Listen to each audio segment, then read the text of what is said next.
let's come back to the Rig Veda. At the time, in the earlier part of the 19th century, when a young Frenchman named Champollion was trying to decipher Egyptian hieroglyphics, he got a cue from a British genius, another young man named Thomas Young, that the hieroglyphics were not only glyphs of things and some processes, but also had indications in there of vowel inflection, which meant that the hieroglyphs could be read, and this led Champollion to be able to decipher and claim total victory then for himself, that Egyptian hieroglyphics could be read. And it took a long time for anybody to acclimate themselves to be able to read hieroglyphics. And the first person who really mastered hieroglyphics as a human being was E.A. Wallace Budge,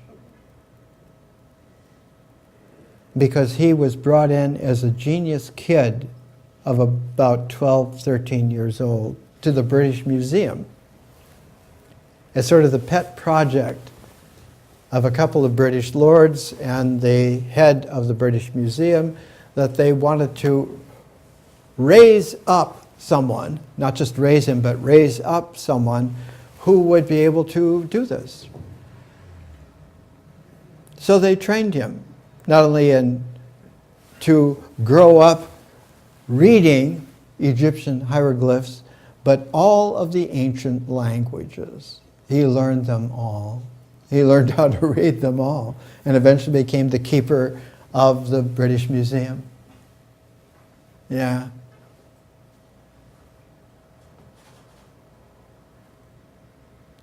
In the verse of the 10th hymn of the Rig Veda, the 11th verse of the 71st poem, there were 4 priests who were used. There was a Hoter priest who sat motionless, who brought meditatively the blossom out of the spontaneous nature and delivered the context within which the myth, the mythic horizon of the poetic seer speaker. He was a seer because he could see in terms of what the blossom was coming from to deliver his flower, and his flowering meant that he was able to take his seeing into poetic. So that the authors, quote, reductively, of the Rig Veda are poet-seers. They're actually, to be more correct, they're seers poets. That's the first pair. From nature to myth, from right to left. But there is a second pair that goes from left to right. So that right to left and left to right makes a full cycle. Not a full cycle like a circle, but a full cycle like a tuning fork. What would tune the seeing of the vision from nature spontaneously to the uttering of a poetic in that sacred language? And that would be the movement from symbols to ritual, from the one, a Brahmin, the symbolic priest, who makes sure that there are no mistakes committed, who follows the detail relentlessly to make sure that nothing is omitted, nothing is faked, nothing is deceived, nothing is manipulated, nothing is revised in somebody's off-the-cuff, meandering, drifting, or sabotaging, which is always there. Always. It's there in the animal kingdom. There are weasels. There are rats. There are other things. And on other planets and other star systems without end. Always there. But they can be watched for. And it is the watchfulness that is the patience.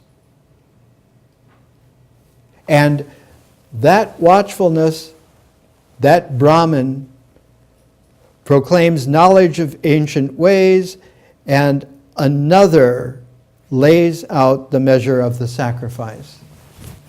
In the greatest Vedic ceremony, it's called the Agni Yoga sacrifice. Agni is the fire, the bringer of fire to man, Promethean. The ceremony of the Agni Yoga, and we know this in great detail, and next week I will bring the big limited edition 2-volume presentation of the Agni Yoga ceremony done by the University of California Press in the 1960s when I was there in San Francisco, Berkeley. My girlfriend was one of the editors for the University of California Press, and I got one of the 300 sets that were made worldwide, with color photos through it and thousands of pages. The ceremony takes place in an eagle-shaped arrangement of baked clay tiles, so that it is a winged eagle, and where the beak of the eagle would be is where one finds the Hoter priest, sitting motionless like the holy woman, who's related tunably to the brave young warrior who sacrifices himself in pain without being able to cry out in language, but whose breath can only go through the eagle bone whistle placed in his mouth until he pulls free. And his pulling free sanctifies the entire Okan. It is the way in which the ritual laying out, that one who needs to be able to hear the way in which the Brahmin will check the ancient ways to do it exactly right. And when that ceremony is done exactly right, that whole accoutrement of material will never be used again. It is all set on fire and burnt to the ground. And that patch is left as sacred, and no one ever messes with it again. It is left there. The Rig Veda has an origin about 400 years before there was a Sanskrit. At the origin of written language in that Central Asian area, that eventually came down to a place where the greatest poet of that whole civilization married the daughter of the king of an empire, and the location of it is in what is today the city of Kabul in Afghanistan. That's why at the end of the Aeon and the beginning of the new Aeon, America is in Kabul, in seemingly endless, intractable war because of resonances that are as deep as civilization goes. And not understanding that, not knowing that, is to not know what is going on, really, and what to do.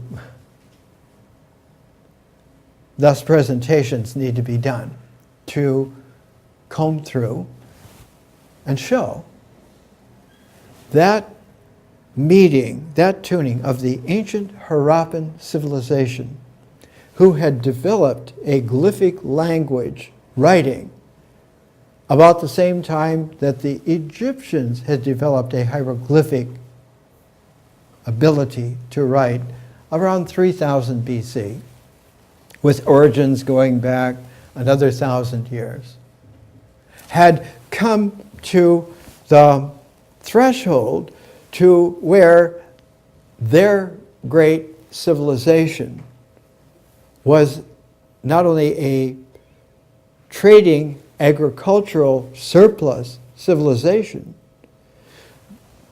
because they were able to harness all of the river systems coming out of the Himalaya into the Indus and into another river system that came together that eventually becomes the Ganges.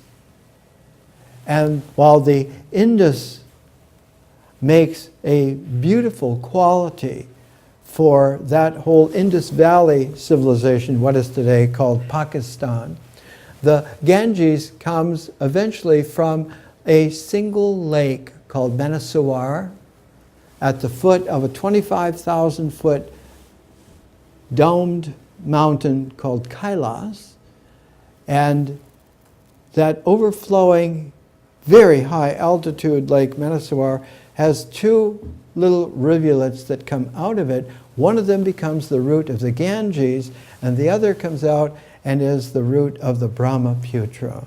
And the Ganges and Brahmaputra, when they come together, they fertilize and they make all of what is called Jambutpaya, Rose Apple Island, which is the name for India esoterically, before it was called Bharata, which is the ancient name for India. And all of that goes back to the civilization that came to a peak about the time that the Great Pyramids were being built on the Giza Plateau in Egypt. From some 400-500 years of the hieroglyphic access to vision to be able to bring spontaneously out of nature into a language that could flower, that then would make symbols that could reach back and make the rituals resonant, so that a whole harmonic tuning could take place. And the Great Pyramids have their origin in an architect named Hotep,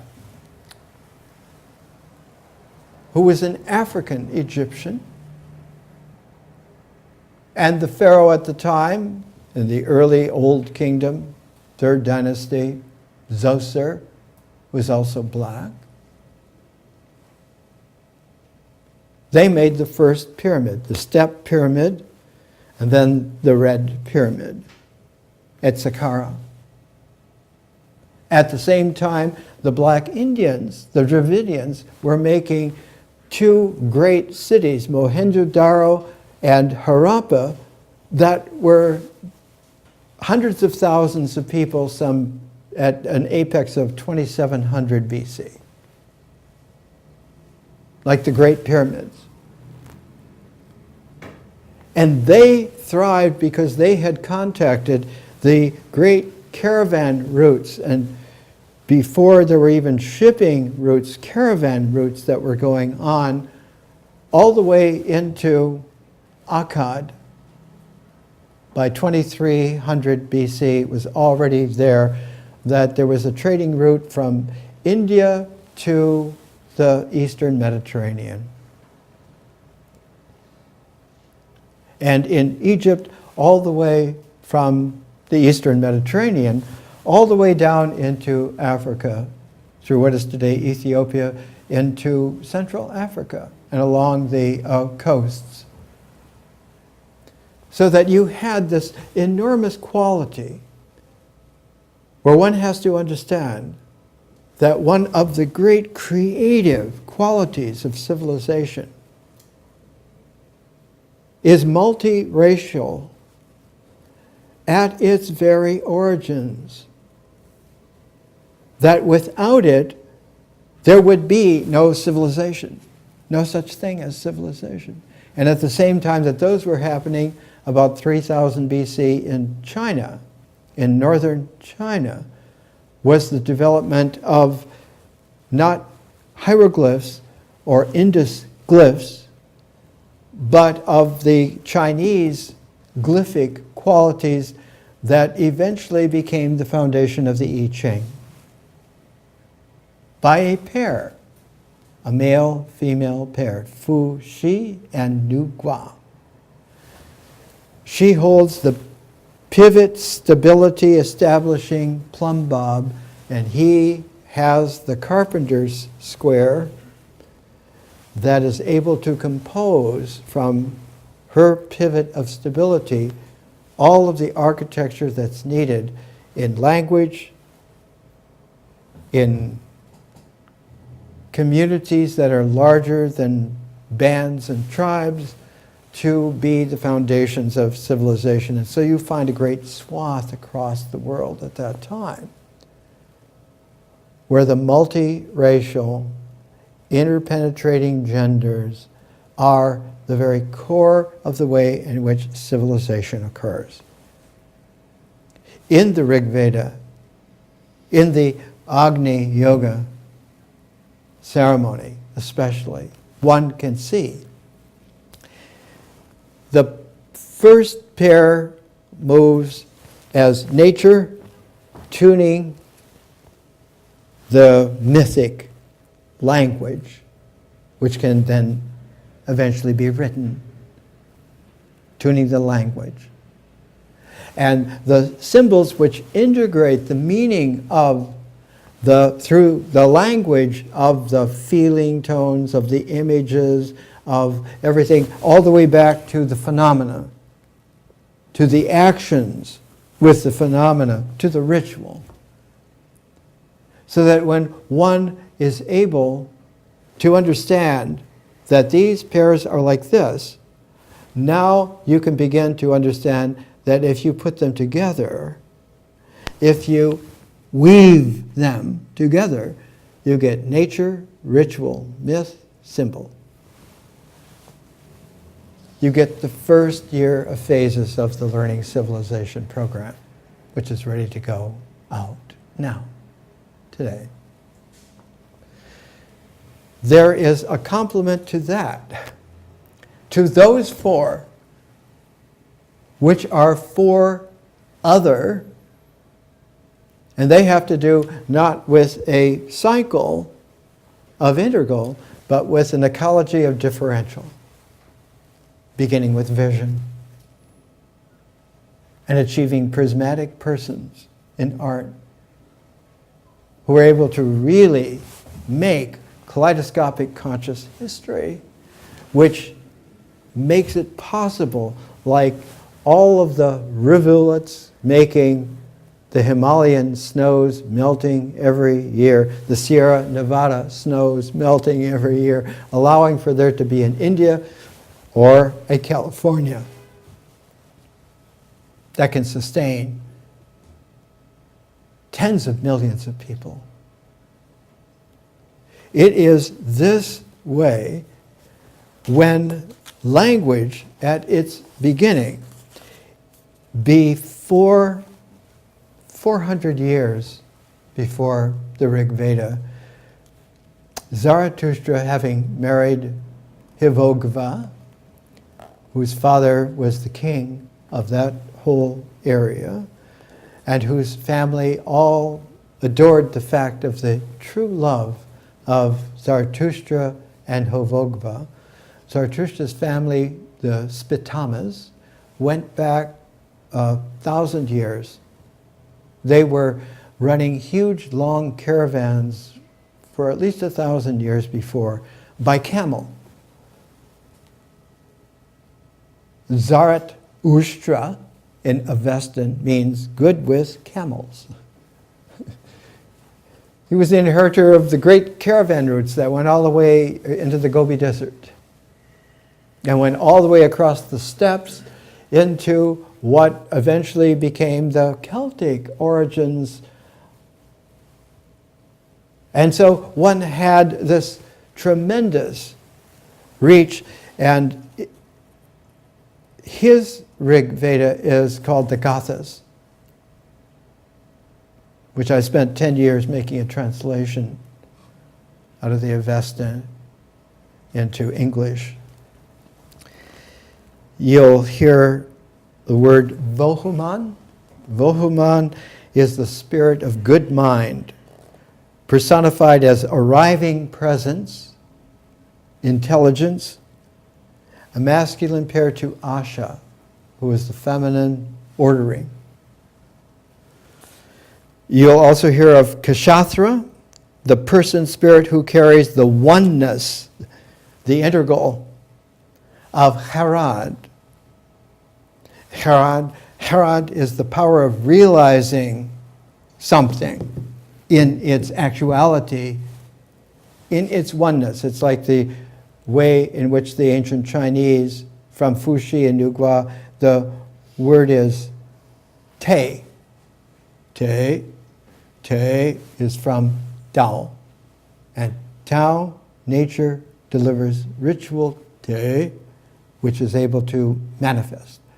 Because Tao is timeless, but fertile with spontaneity, Te is instant and can make something that registers in time and space.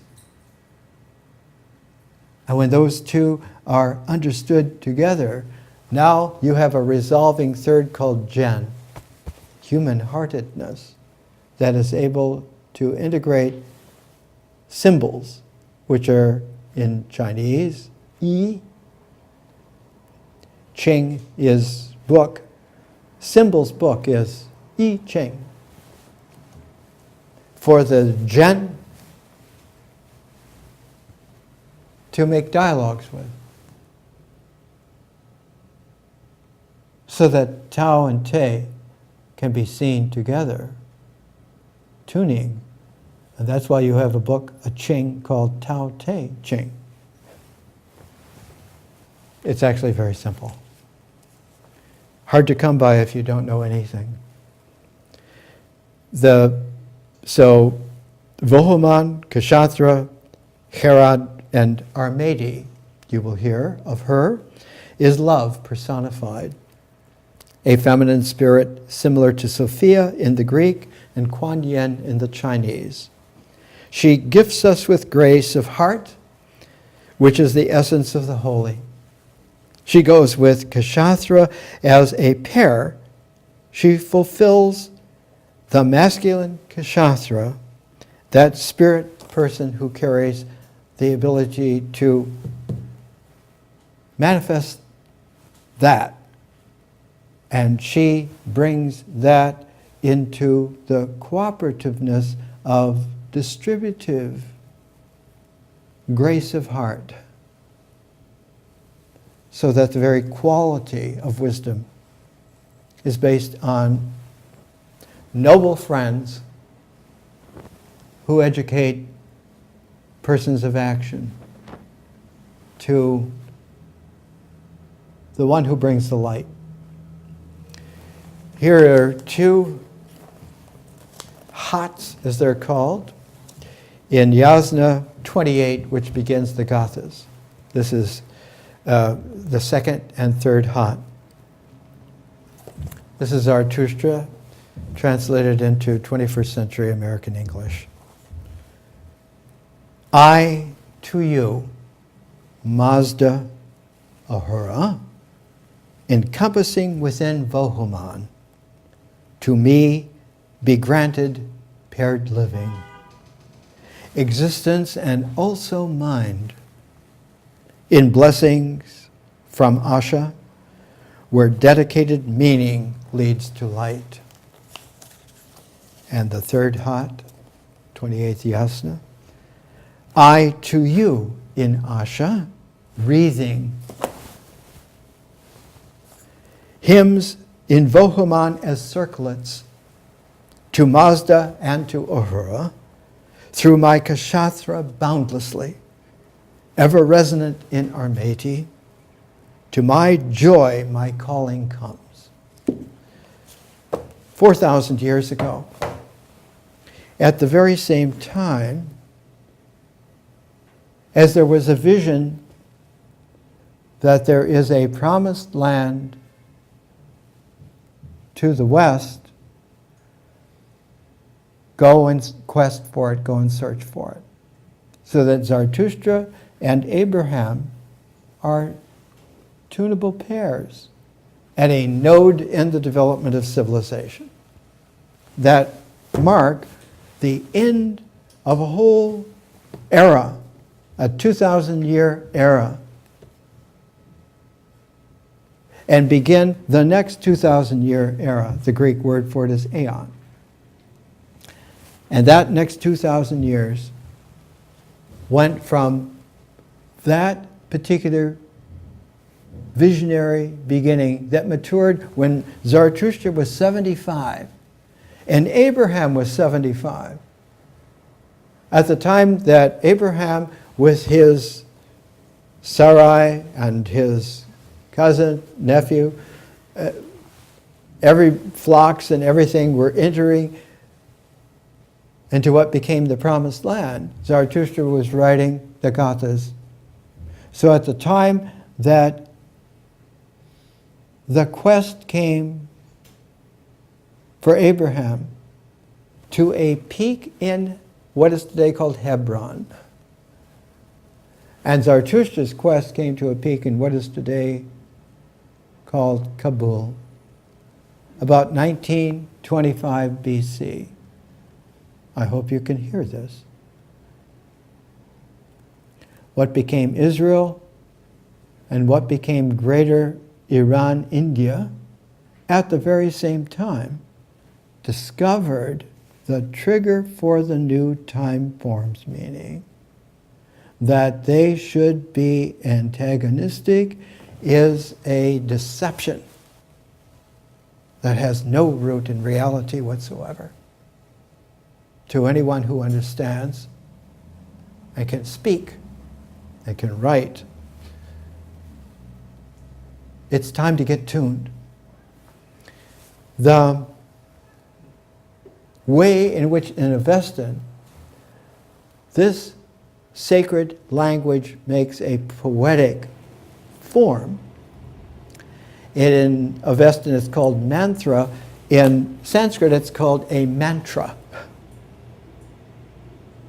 And a mantra is the way in which Vak blesses like the muse.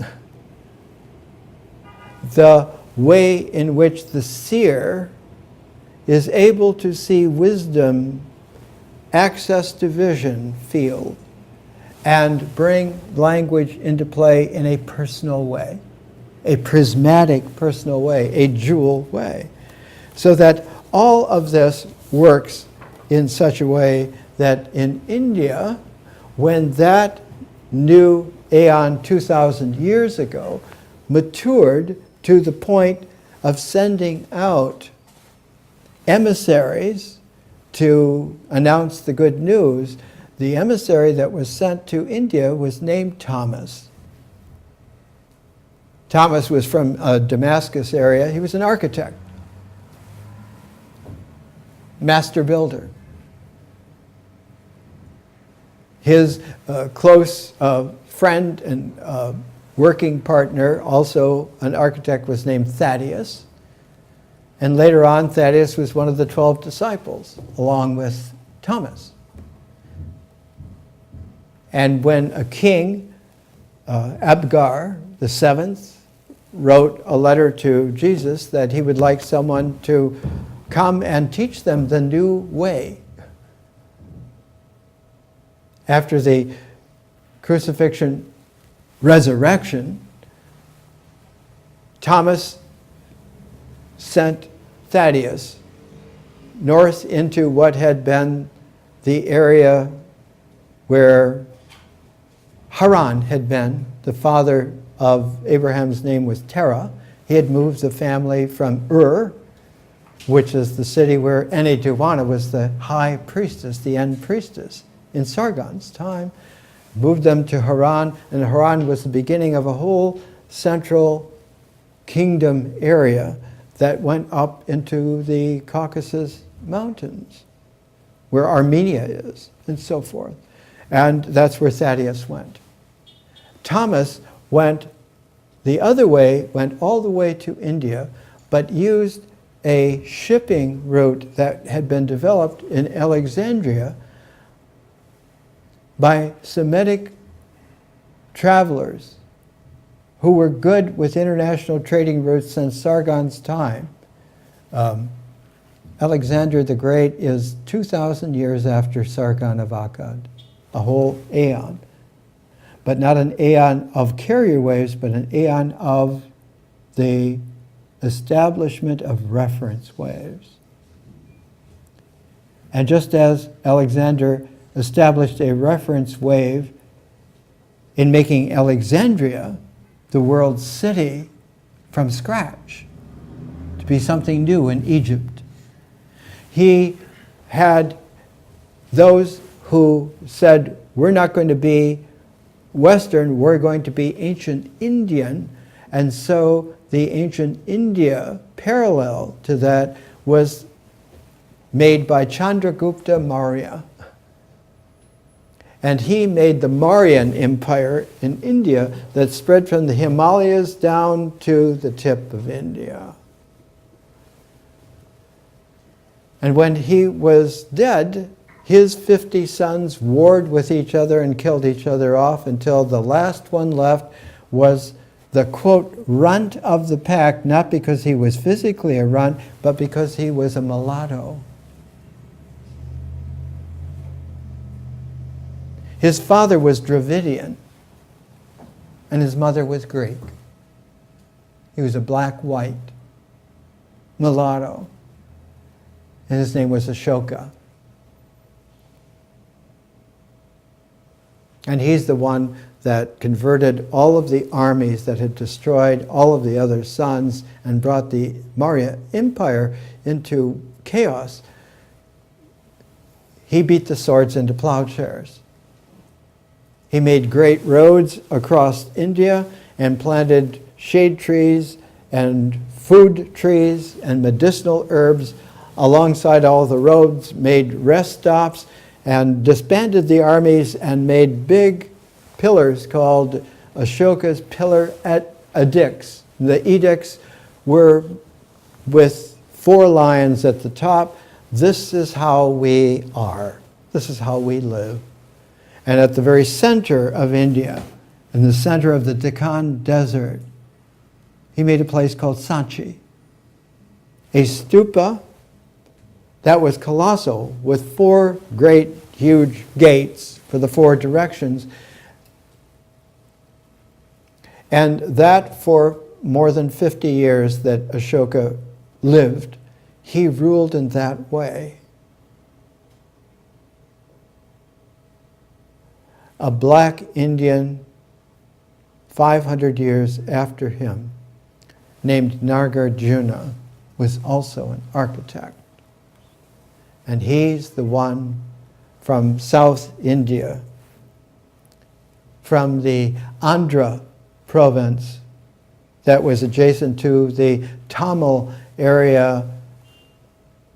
In that watershed in our time was born a Krishnamurti.